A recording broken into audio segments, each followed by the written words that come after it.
Welcome to the AI Corner. I'm your host, Mike Bailey, here to spotlight the people shaping New Zealand's AI future. In today's episode, we're speaking with Dave Howden.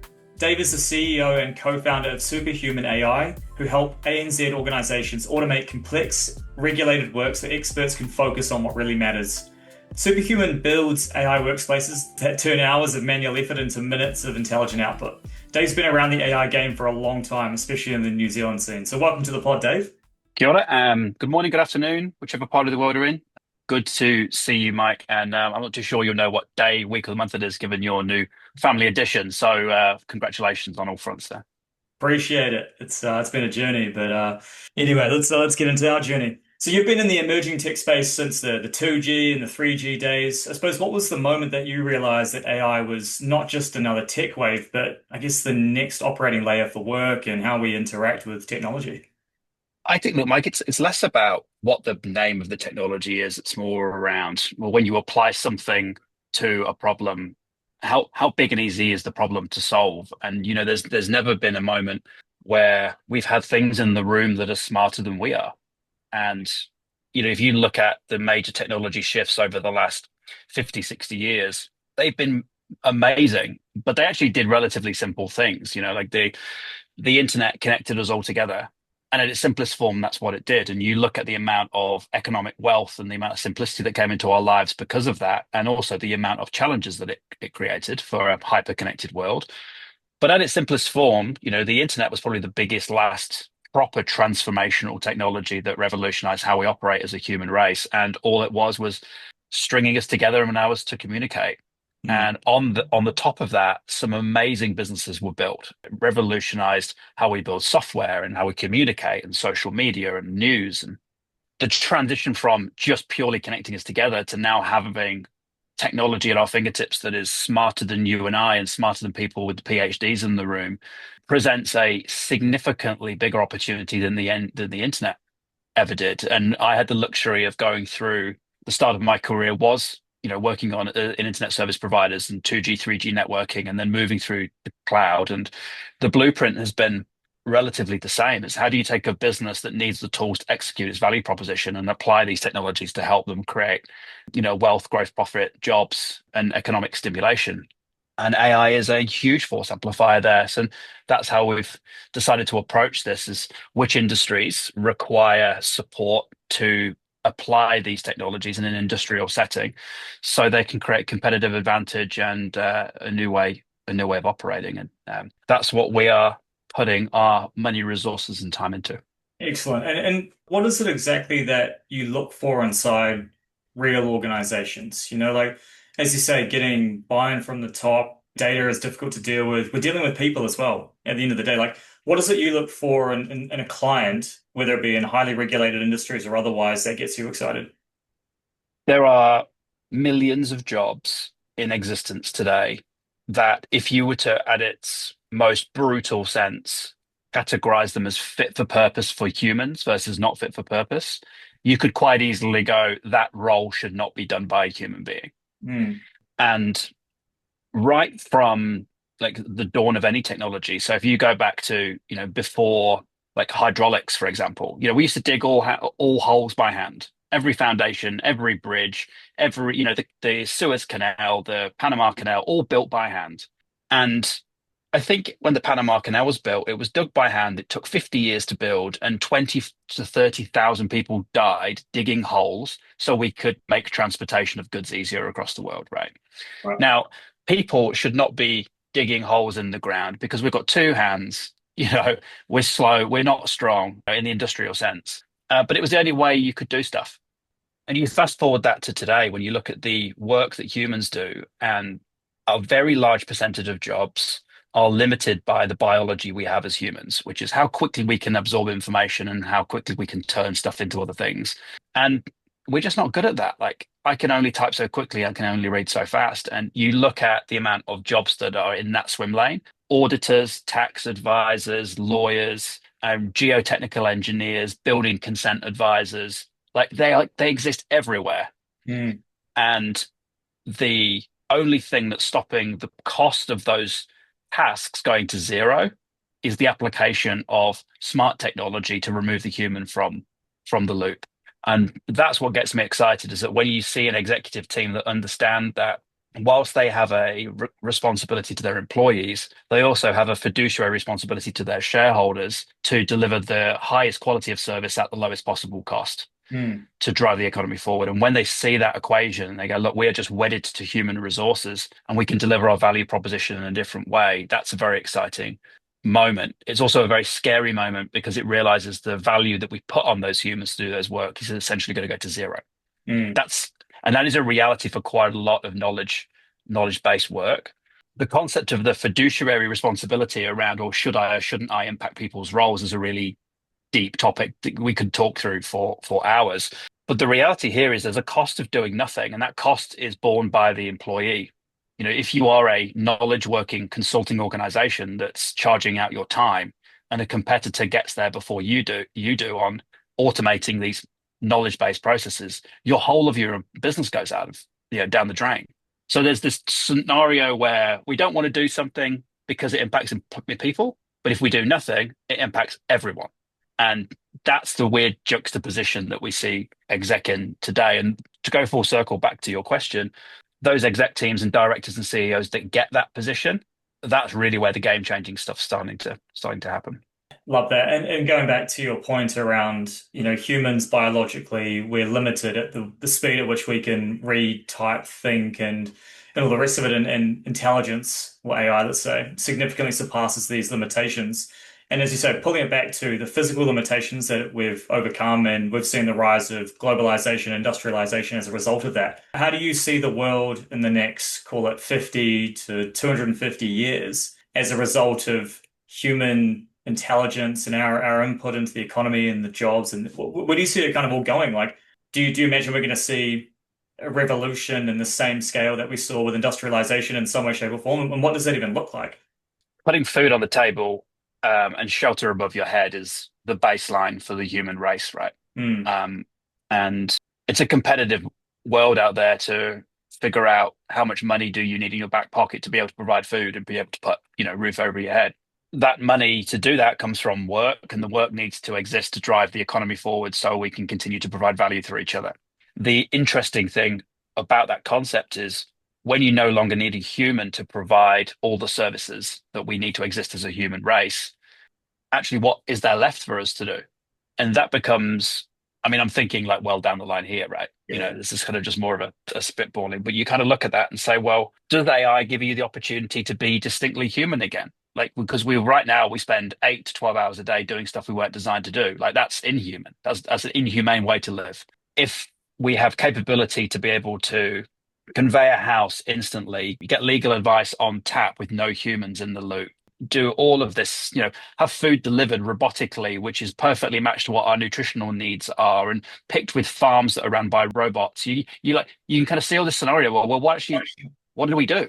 Mm, And it could be a scenario where we become human again, which goes back to the roots of, well, let's just exist, build communities, solve other problems, figure, like build deep relationships, spend more time with family. I mean, I don't know. And there is a there is a thought process and a scenario out there that says actually AI in the hands of humans can create a hell of a lot of problems because we've essentially not the smartest person in the room trying to use very, very powerful tools. mhm. There is a scenario where at some point you hand over control to things that are smarter than you and it's that becomes a more of a utopian scenario because actually who are we to decide what's good for us if there's things that at one point we thought smoking was good for us.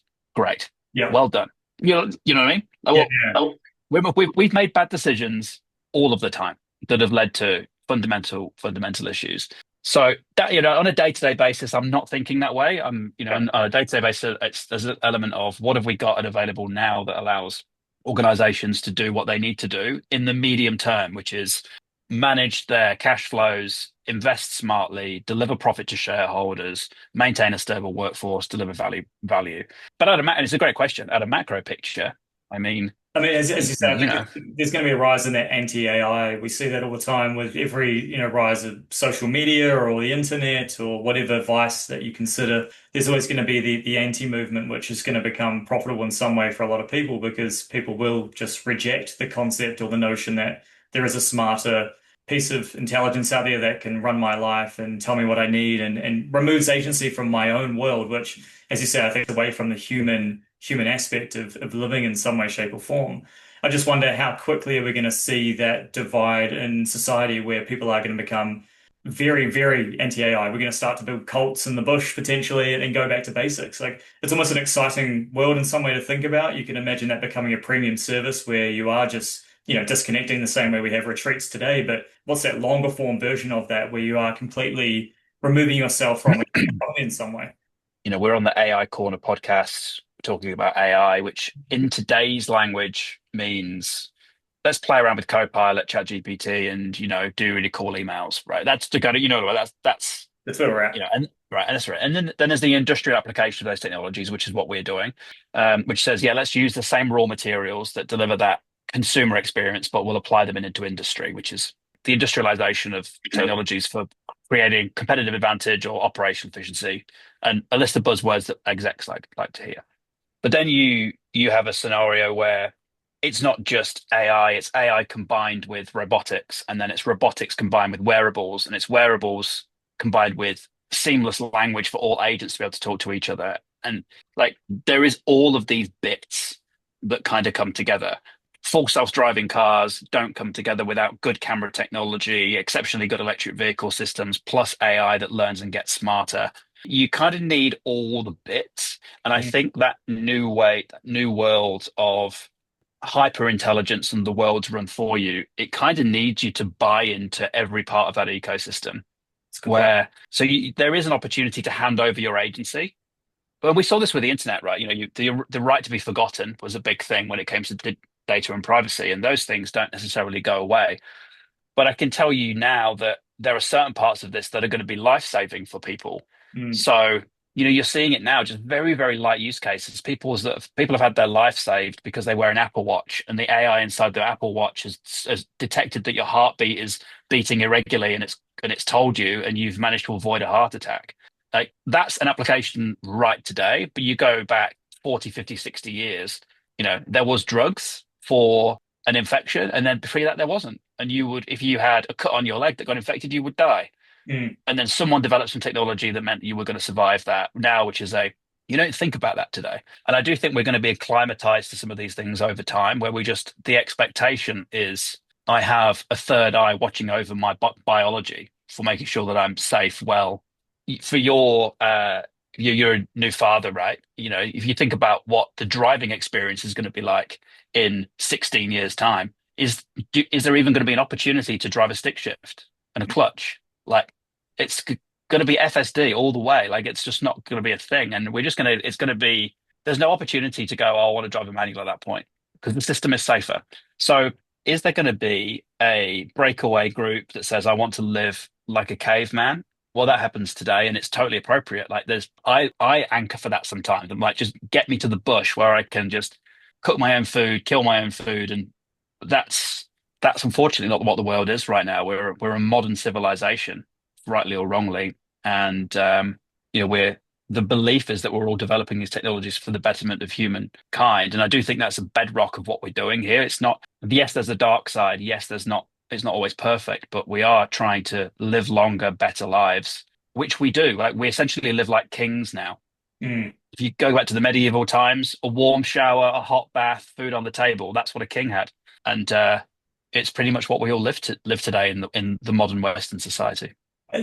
You're absolutely right. And I wonder, as someone in the industry, and this is not to provoke or by any means, but more just out of curiosity, as you say, there's almost this philosophical tension between I'm pushing forward an industry that arguably is going to pull away some of the aspects of what it means to be human because what we deem to be intelligence kind of becomes somewhat a little bit redundant or becomes pretty elementary compared to what has been developed over time. So we're pushing for this industry for the benefit of society in some way because I can feed my family, hopefully I grow the economy, and we improve the ability for human outcomes because I'm helping progress technology.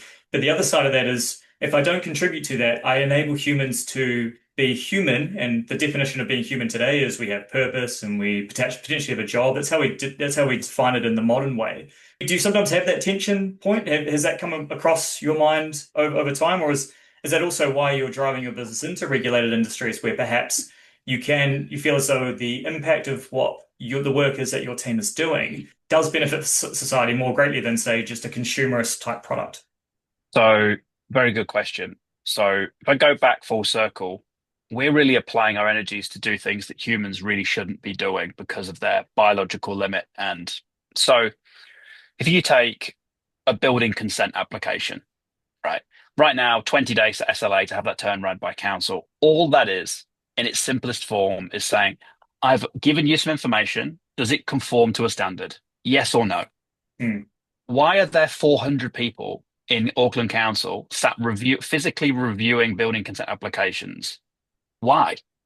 Now, there are two beneficiaries to the positive and negative of that situation. Right. You could say 400 people might lose their jobs if you fully made a system that could agentically decide whether your building consent application meets the standard or not. That's one scenario. Or you could say the economic impact of not approving building consents at the right speed and velocity with a differing level of accuracy hurts the hundreds of thousands of people that are trying to build houses across Auckland. Yeah. So, what's better for society?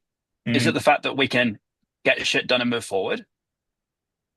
You know what I'm trying to say here is it's what are we protecting? What are we protecting? And there's no easy answer to that. There's no easy answer because it's not inaccurate to say, yeah, there's an opportunity to repurpose 300 to 400 individuals that currently are doing tedious work of driving building consents. It's high value work, but it could be done more accurately and faster, Yeah. which is benefit to the taxpayer. Therefore, we can take rates down. Therefore, people have got more money in their back pocket. And that feels like a win for everyone. So if you play that out at massive scale and you say that every piece of administration that could be done is now done agentically, Hmm. that means our taxes are paying for what? Well, they're Yeah, exactly. what are they paying for? Which then leads you to a scenario where you can go, well, those taxes can be done for universal basic income. And that's kind of where you could see this going that way. So to go full circle on your question is that it's not up to Superhuman or myself to decide whether it's the right or wrong thing to do to take work that is done by an organization and do it in a different way. But we will very quickly see that organizations which are wholly wedded to human capital for something that can be done by technology will have competition nipping at their heels very, very quickly from startups that are doing things in a very, very fresh and innovative way through no human input. That will 100% happen. And we're seeing that at the enterprise right now. I think Amazon just advised that they're laying off 30,000 people and they're growing 30% year on year. And they're Mm. taking out 30,000 roles, which is directly linked to we need less analysts, we need less developers, we don't need to do as much administration anymore because they're applying these technologies in the workforce.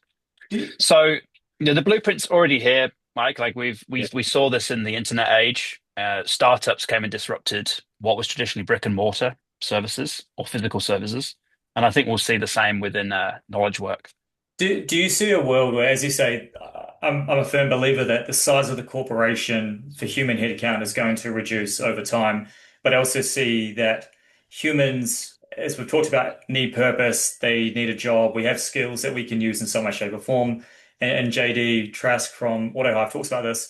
He sees the growth of the entrepreneur or the small business owner just exploding as a result, because if we're made redundant or the company reduces its size, what am I going to do? I'm not just going to go play sport because the UBI probably isn't in place yet, and the benefit isn't enough to sustain my lifestyle. We've got an aging population and all the rest of it. So I'm going to go and need to do something. I'm going to go then and use my skills to make sure that I'm able to feed my family and sustain myself. And as we know, regulation typically plays a reaction game to what happens in the market. It's not, I don't see a world where the likes of a universal basic income is going to be implemented in advance of that type of No. erosion, job loss happening. So Mhm. you sort of buy into that theory that we're going to see this explosion of small businesses and, the one person billion-dollar company where people are running teams of digital agents. Do we even see a world where we have, DAOs, decentralized autonomous organizations where agents are running companies and they're managing humans? There's all these types of scenarios that could play out. And regardless of the applied technology, if I think about value, on what value is, a lot of it comes down to who do I trust to get the job done. Mm, So if you look at the legal profession and said, am I prepared to spend $5,000 having my house conveyed and sold? And it's done by someone that I trust who's been my lawyer before, solicitor before, and it's going to cost me 5 grand. I'm like, yeah, okay, cool. Now, if an alternative service comes up that says it's brand new, there's no social proof, there's no human involved, but you can do it for 4 grand. mm, Okay. No, I'm still going to go with the human because the delta's not enough. right. 3 grand. No, I still trust the human because it's a big transaction. I'm selling multiple million-dollar property. So no, that's fine. I want to pay my 5 grand. But let's say you can do it for $200. 5 grand to $200. Mm, You're in a situation there where no human driven business can compete in that scenario. And that's really where this economic movement happens, is that it's kind of it's great that there's a human involved until the benefit somewhere else is greater. And that's where I think the opportunity is for these startup entrepreneurial businesses is that what they don't have is social proof, brand, market position. But what they do have is no people. yeah, And when you design a business with that mindset, you earn the right to a very, very low price point to entry. And at some point that becomes attractive. Now, whether it's the one person $1 billion company, I don't I don't know. Like I just will I'd love to kind of think that's the case, but the reality it's you can start to see there are whole loads of risk that comes with that from a shareholder perspective. Who's the custodian of everything when there is, a legal entity needs directors, it needs shareholders. There's all these things that kind of go around. totally. But that doesn't mean that we're not going to see a rapid explosion in the same kind of thing that happened in the dot-com era and the SaaS boom, which was some smart people, the ability to build some software and building services that massively disrupt the incumbents.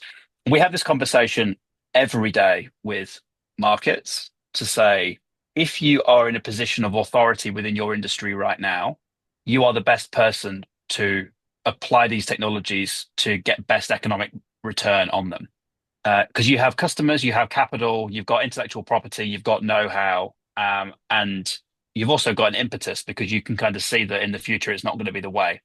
But if you're just expecting that you can continue as you are and someone's not going to come and eat your lunch, then you'll be on the scrap heap with every other business that's thought that way.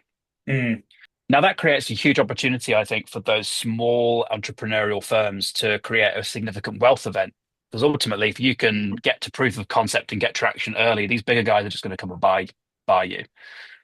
For a large law firm or a large engineering firm, what's $30 million to pick up all this IP and not have to go through the change management process themselves, or just put a bullet in that competition so they can continue to stay as they are, which is exactly what's happened in the US.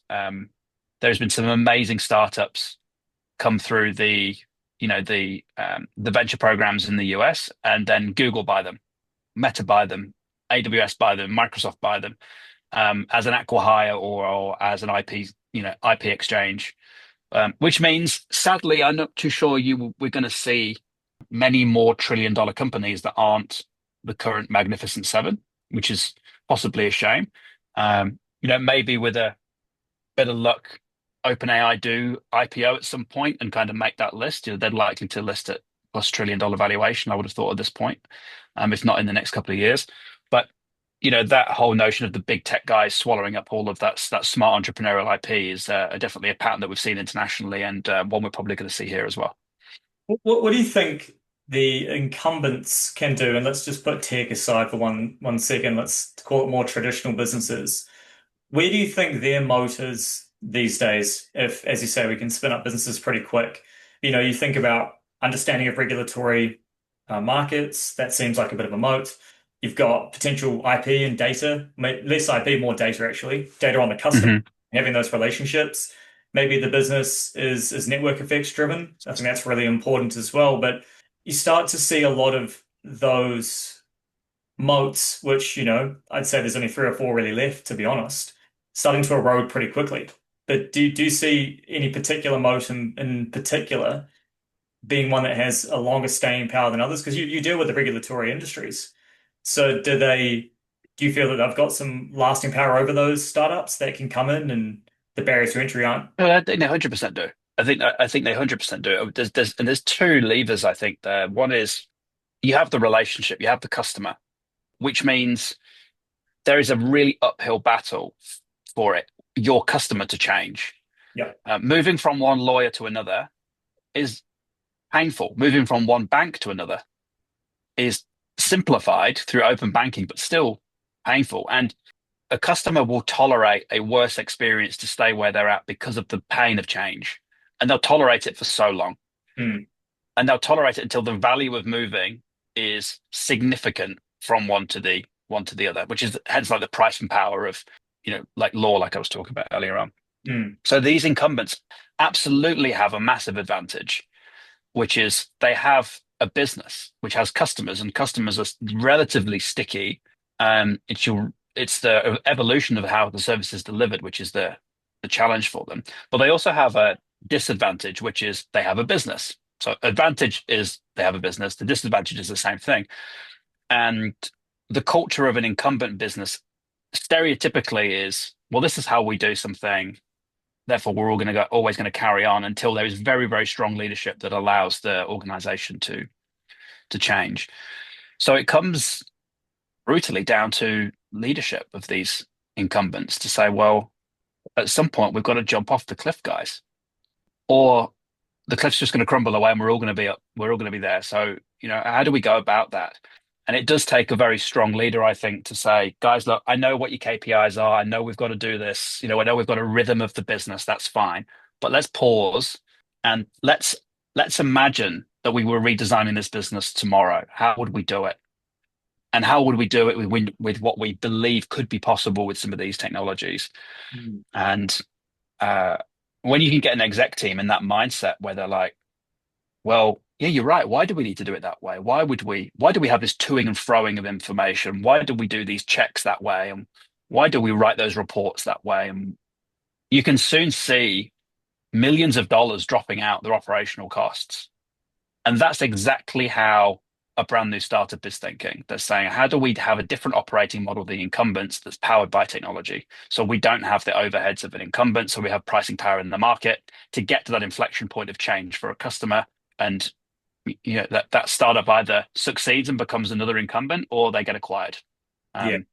So yeah. So I love the notion of the crumbling cliff, and thinking about businesses that you're speaking with. I'd imagine there's a combination of excitement for some, confusion, and then fear for others around what do we do. Are you starting to see more and more executives coming to you with excitement about how they rethink their business in the new way of working, or is it still just confusion and fear, and we know we're going to have to change, we just don't know how?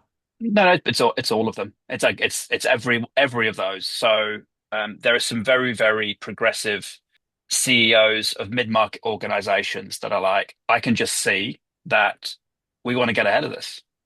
And then there are CEOs that are delegating that thinking down and of saying, hey, business, come up to me, come up with a strategy here.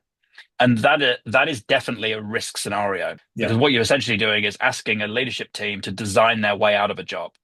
That's a that's an edgy conversation to have, and it does take strong leadership to say, guys, like, what are we here to do?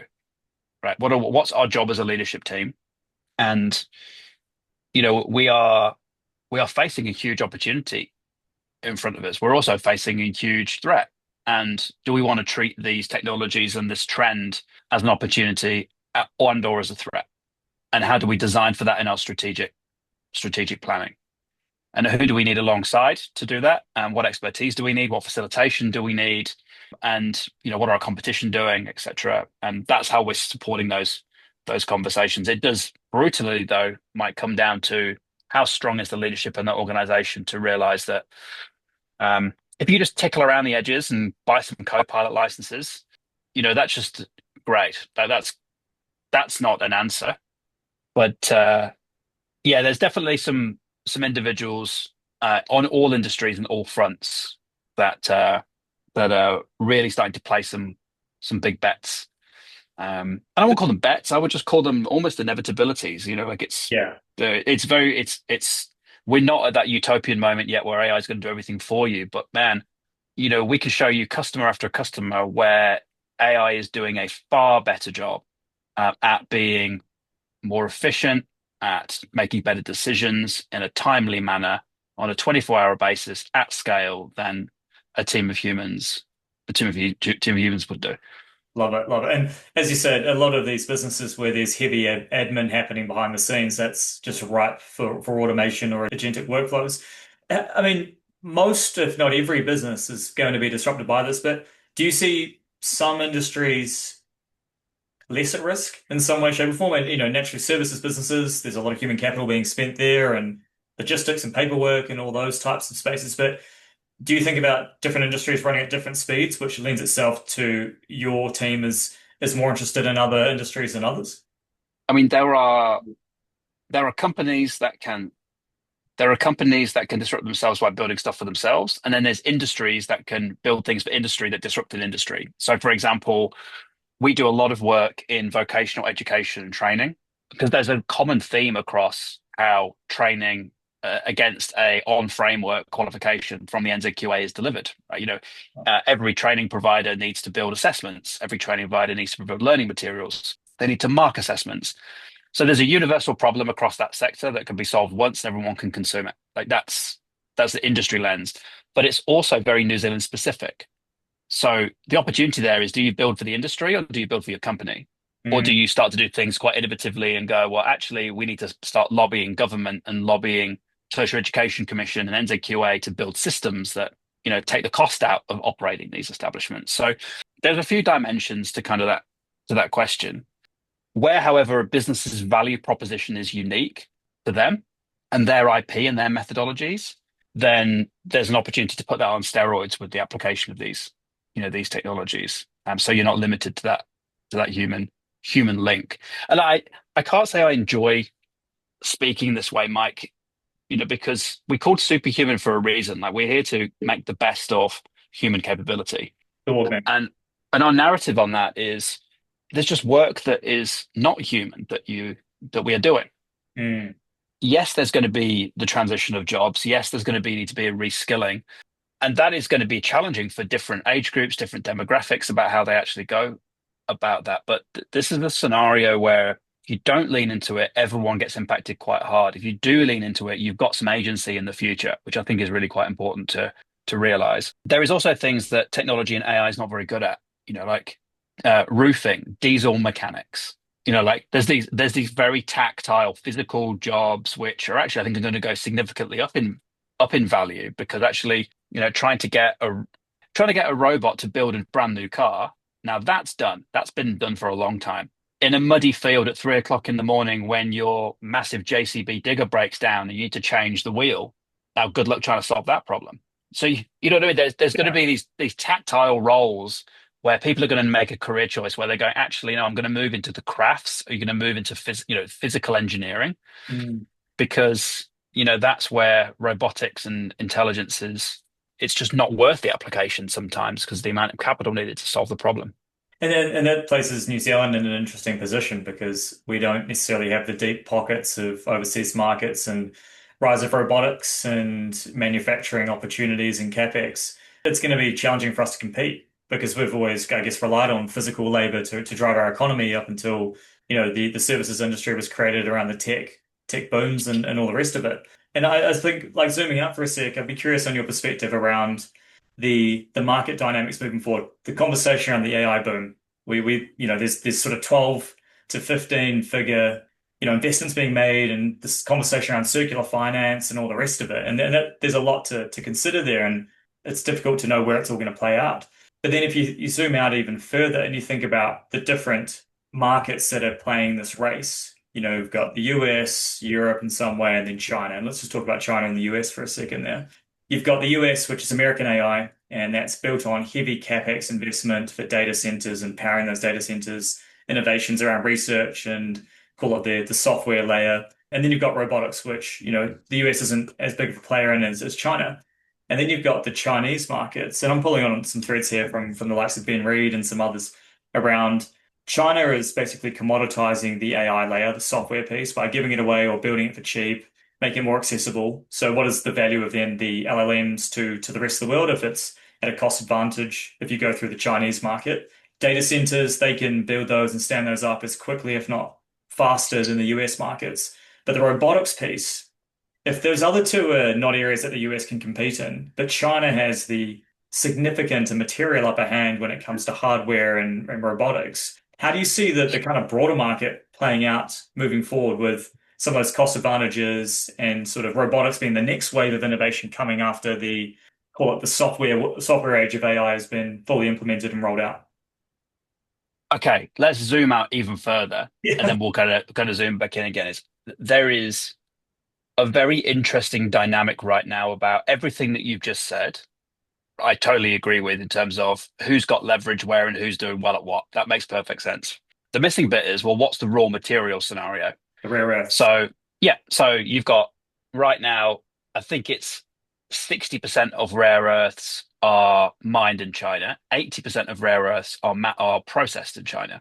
Right. So those rare earths go into chips, they go into robotics, they go into everything that the Chinese are good at. They also go into everything the US need to be good at that.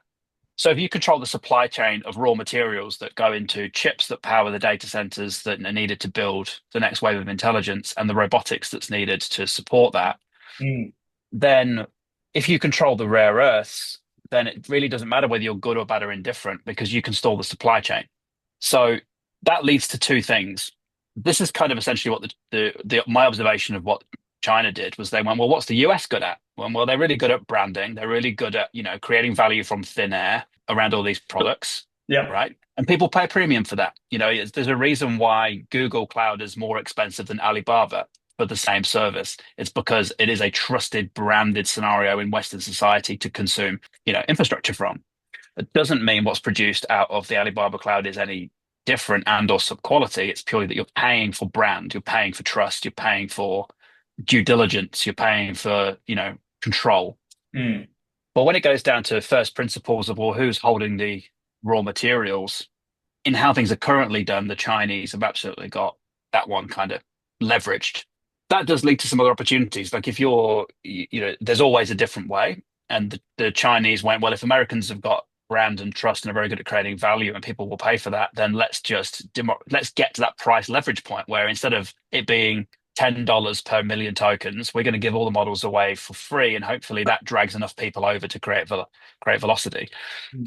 I do think that leads us to saying, well, what is the alternative? If you can't get hold of rare earths, can we also build smarter, better models on different technologies? Does it force innovation in the infrastructure layer Right. where actually we need to do something different? So there's what if it all goes wrong and there's what if it all goes right.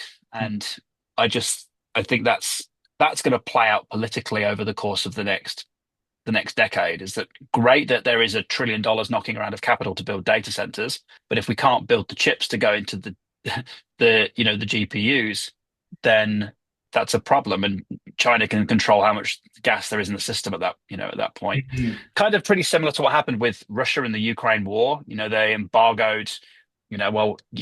Europe's not going to use any Russian gas. Well, great. Well, where else are you going to get your gas from? Like, there's just no supply. Yeah. So I think we're going to be in. I don't think we've seen that necessarily in the finance markets yet. I think it's just starting to kind of come to light that there isn't really a backup plan for rare earths, Mm. and we go from there. So that's right. That's the macro. If we go back down to like who's good at what again, there is definitely an obsession I think around the LLM. I think we kind of would start to push past that now. Like customers aren't buying language models; they're buying the application of those language models within their company or industry to do the work. Yeah. And the capabilities between the major frontier model providers and the open source ones, there is definitely sequenced parity, as in they're not always as good as each other at the same time, but they always kind of catch up. Mm. So if there's a tolerance for lag, then actually you it doesn't matter whether you're consuming from Microsoft directly, OpenAI directly, or waiting for an open source model to kind of catch up and be pushed out. If you want to be in the latest and greatest, like the most beautiful latest and greatest inferencing, then of course you're going to go to you're going to go to the big boys and girls to consume that. But a lot of the time, wait 3 weeks and there'll be an open source model that comes out that's hitting hitting the same benchmarks. There's some amazing technologies where the value has not retained within the industry. Like if you look at the airline industry, right? We fly people around the world. There's a million planes in the air at any one time. Mm, Yet these airlines don't make any money. Hardly any money given the revenue throughput. Like all the value sits with the consumer because there's no unique value proposition for an airline. yeah. Okay, you may get slightly nicer staff, you might get a slightly nicer brand. The plane might be a little bit newer, but it's a race to the bottom to fly you from one side of the world to the other. So there's no pricing power. And I think we're going to see that in the AI layer, not the application layer, but the AI layer is going, well, yeah, like inferencing from one company to the next is kind of the same, kind of good enough. It's hitting within a few percentage points the same benchmarks as anybody else. So why would I pay? Why would I? It's a race to zero at that point. So where does the value sit then? Well, the value sits with the consumer who's using it and the application layer that's making it industry specific and taking the grunt work out of context engineering and integration and moving all the problem away from a prompter, which feels to me a little bit like the airline industry, right? I just want the cheapest price to get me from A to B, please. I guess that's why we're seeing the likes of OpenAI. What is it? 70% of their revenue comes from the consumer, but they've barely scratched the surface when it comes to enterprise. And as you say, they know that it's not necessarily perhaps in the usage of their LLMs that's where the value is. It's actually in their consulting business. They're charging eight-figure engagements to basically get into business and help them realize the value of the technology. And I think they know that that's where they're going to have to play ultimately. And it's a classic kind of distribution platform shift for their business, whereby you give away the technology for free, you build first mover advantage, you've got 700, 800 million weekly active users. Eventually you start to close that down, or you start to charge for where the unit of value is kind of coalescing. And if you've got 700 million people who aren't paying for ChatGPT, who's the product? The consumer becomes the product. Your ads business is being built at the back end of that. There's a massive revenue generation opportunity. And I guess when it comes to some of these American AI companies that are running at a huge loss, which we've seen for decades, Amazon ran at a loss for years, Airbnb, Spotify, Uber, all the rest of it. There's a lot of cries that OpenAI is going to go out of business. And you think, if they're capitalized by those who are building the infrastructure in the business and they've got a revenue generating go to market plan and they've barely tapped into that plan, you can't imagine that they're not either going to become the most valuable company in the world at some point. And I guess the other side to that is that conversation around, well, Chinese AI is going to be commoditized, it's cheaper. But as you say, you're kind of paying a premium for that trust and that branded piece. That means that you rely on OpenAI because lobbying, brand, and all the rest of it as well. Yeah. Enterprise is an interesting one. So like, the earnings reports came out last week for most of the Mag 7. Hmm. And you take a look at Alphabet's numbers, you go, holy shit, everyone's diving in on the use of Gemini and Vertex as a core way to build AI infrastructure into their enterprise. Yeah. And you go, well, why is that? Because Gemini's played catch up to OpenAI and Anthropic since day one. So why is that? And I put it down to that it's good and it's good enough and it's not been as well marketed. Yeah. But they have an incumbent relationship with the enterprise, and it's very, very easy to consume these things through your Google Enterprise Agreement than it is to try and convince procurement in a large enterprise that you want to go and spend $2 million a year with OpenAI for a company that has got so much noise in the market around their sustainability, their CapEx requirements. And it comes down to risk. Well, yeah, I know that you might want the latest and greatest and go to OpenAI, but firstly, it's fraught with danger and fraught with risk because procurement are there to give you a stable procurement relationship. And we already have an agreement with Google. So go for gold in what they're providing because we trust them. Yeah. So is first to, is first to the party always the best way? And arguably you would say OpenAI showed what was possible. And then with the greatest respect to OpenAI, the bigger boys at the table, such as Google, Microsoft, right? They went, well, Yeah. let's write some checks then. Yeah. Let's write some checks and we'll catch up. Okay, we'll catch up. And Mark Zuckerberg's doing the same thing, right? Just like poaching talent left, right, and center. And going, well, we right now we've got more capital than you to out accelerate, and that's what we're going to go and do. And are we as innovative? No. Were we the first mover? No. right, is there a tribe of people that follow an OpenAI and are aligned to that brand of AI? Mm. That they've won the branding game. Like that's cool if you associate OpenAI with the AI industry as the leader. But the numbers do the talking from a Google perspective at the enterprise. I totally agree. I don't think that OpenAI is going to have necessarily always the direct relationship with enterprise. And you saw their company knowledge integrations launch, like it fell flat. Their marketing is kind of non-existent for these things. I do think their partnership with Microsoft is kind of the feather in the cap that they need to get into the enterprise space. But as we know, Google's basically the only player in that market that owns the application layer, the infrastructure layer. You know, they've got the TPUs. They're sort of the one that stands out with a horse in each race or a foot in each Yep. each. Whereas these other ones, you know, Microsoft has the relationship with the client and the infrastructure when it comes to cloud. They don't have the models. They're building their own, but they're not necessarily going to be at OpenAI or Google stand for some time. But I think Google it's Google's to lose in my mind. They've got the Mhm. for the internet with the browser. They may not be the gateway drug to AI yet, but they're quickly becoming that. They've got 650 million people using it per month at the moment. And those are not insignificant numbers. The difference is we've been conditioned to think 800 million weekly active users is the new benchmark. And so if Google owns the infrastructure that businesses are built on, where I run my own personal life, it's the gateway for the internet in some way, shape, or form. It's soon going to become the gateway to how I build AI. And as you say, it's on parity, if not better, in a number of ways where it comes to agent space or Vertex or whatever other ADK I need to use. The interesting thing as well with that is the data that's required to give humans a cross a useful intelligence at their fingertips to give them what they need on a day-to-day basis, not business, but just like on a personal perspective. Mm, Um, they've got Gmail, which is I don't know, pretty much everyone personally must have been Gmail. I don't know if Hotmail's still around, but you know what I mean? Like it mostly goes to Gmail. So they've got decades of history about what's going on for those users in all of those inboxes. From a work perspective, they've got Gmail for work, so you can correlate your work relationship to your personal relationship. They own YouTube, so you can correlate your viewing habits to your personal habits. They've then got autonomous driving through. They own Waymo, right? It's Waymo, Waymo. Yeah, highly invested in Waymo. So yeah, you look at all of these things about what do I do on the daily basis? I communicate with people through email and online messaging. I go to search for ads. I go to YouTube um, for content, and Pixel, I need to get around. They've got the Pixel, right? And then they own the browser for everything else. yeah. So, and then you've got Anthropic building browsers. You've got the same with OpenAI building browsers, but they still need to rely on integration to the data of the business or the human. Well, Google have got that kind of sewn. And you've got So, sorry, and I mean, you've yeah, got Android as well in there, right? They've got the mobile infrastructure as well. So yeah, they've kind of got all areas of the market cornered. You could argue that they don't quite have social, but you know, YouTube is a social channel in some fashion, right? Not in the typical way that most people think about it. But as you say, they've kind of got all areas. They've got Google Shopping, payment infrastructure.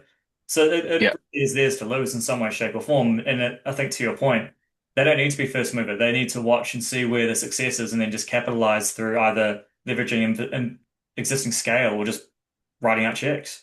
yeah. I do think there is risk of that amount of leverage catching up with them at some point if they start to get broken up. Like Right. that is because that's been, I mean, I think there's been 3 or 4 different antitrust scenarios over the last 3 or 4 years around that you guys just own too much of the stack. I look at it and say, great way to run a business. Like, yes, that's exactly what you would do, right? Own your supply chain. But I gotta get it right. There's some points where you become too big.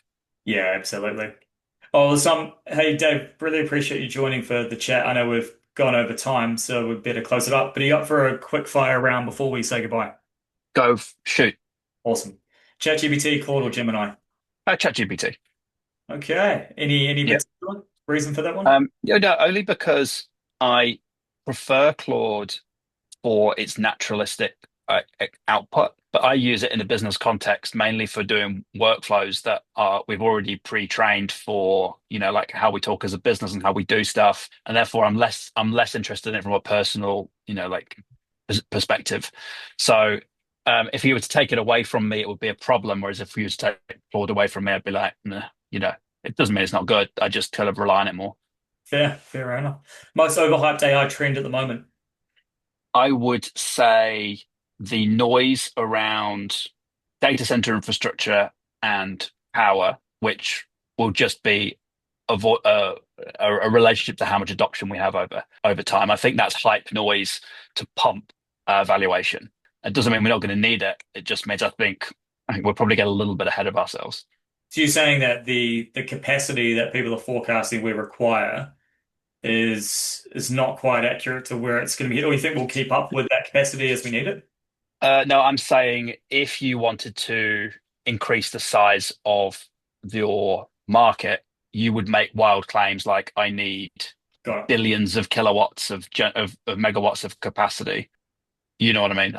it. That's, you know, and I think that's an anchoring position, a perspective to go, hey, look, we're going to deploy $1 billion of capex in the next 5 years to do this stuff, and like, okay, that feels like it's pumping from my perspective. So that feel, there is absolutely a huge requirement for power and data centers, 100%.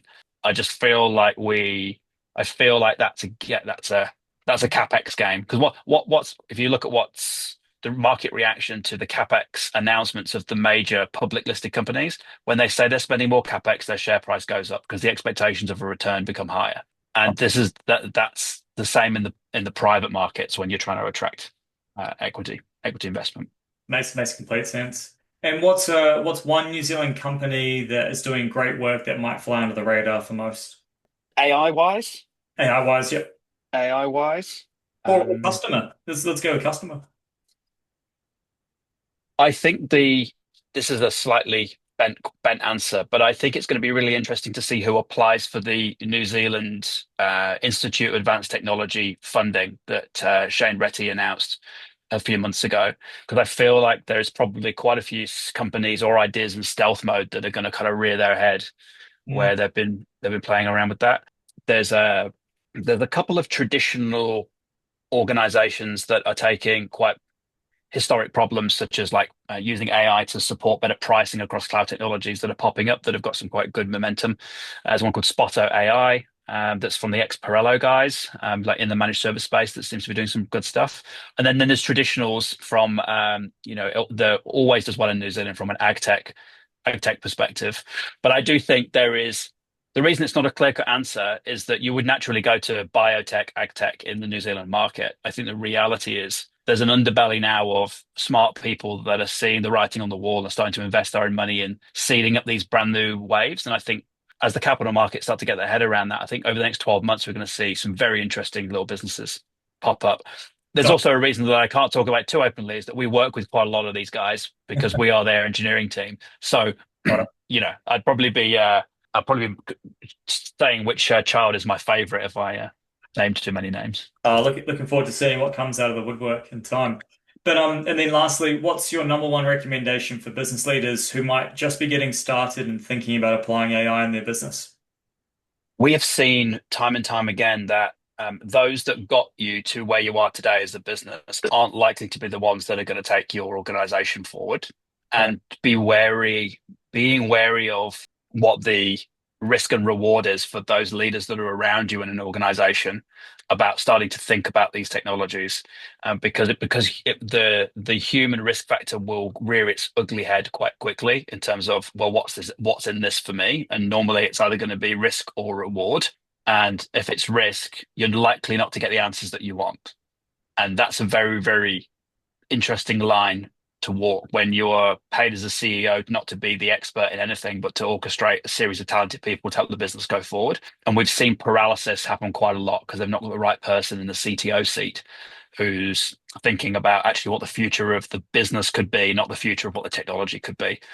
And when we're in a world where we're saying, actually, technology is going to be the business, going forward, you need a very business savvy CTO who can see through that process. So my advice would be, and most advice is useless, is just get multiple data points about what you're thinking about what the future of it, what's possible, both internally and externally. Love that. It sounds as though you might see a world where the CTO role is evolving, like as every role, but changing more from, most are heading towards a technology role. The CMO is becoming more technology focused and vice versa and so forth. Maybe the CTO is becoming less technology focused, but needs to bring more of a business lens. Well, the CTO's role generally has been responding to business requirements, Yeah. right? What do you need? We'll build it. And it's flipped on its head now, is actually there is anything's kind of possible. Mm, It's how you apply it back to the business. So there are no business requirements. It's a case of, well, if we were going to redesign this business to do what it does, how would we do it? So there's not a functional, non-functional set of requirements that a CTO can respond to, which is very uncomfortable mm, when we've been that way for a while. And yeah, that can be paralysis. We saw this through the cloud adoption era, is that you had CTOs that just loved hardware, right? They were like, no, I want to build my own data center. I want my own racks. I want my own CPUs. I want to build physical servers. I want to own the hypervisor. right. And you're like, well, great that that is what you want, but the business needs commercial agility. It needs to be able to respond to changing tides. It's not got capex. It wants to, it wants to spend on opex. And that is not a technologist's domain. It's a business domain. Right. So the more business savvy a CTO can be, I think is very powerful. Almost a too technical. If it's too technical, that becomes almost an issue. It's the more vision you can get into those seats, I think the better. And just, yeah, straddling both lanes is going to be really important. But thank you very much, Dave, for joining us today. Super insightful conversation. And thank you to our listeners. Please subscribe to the channel for weekly episodes and to hear more from the people building New Zealand's AI future.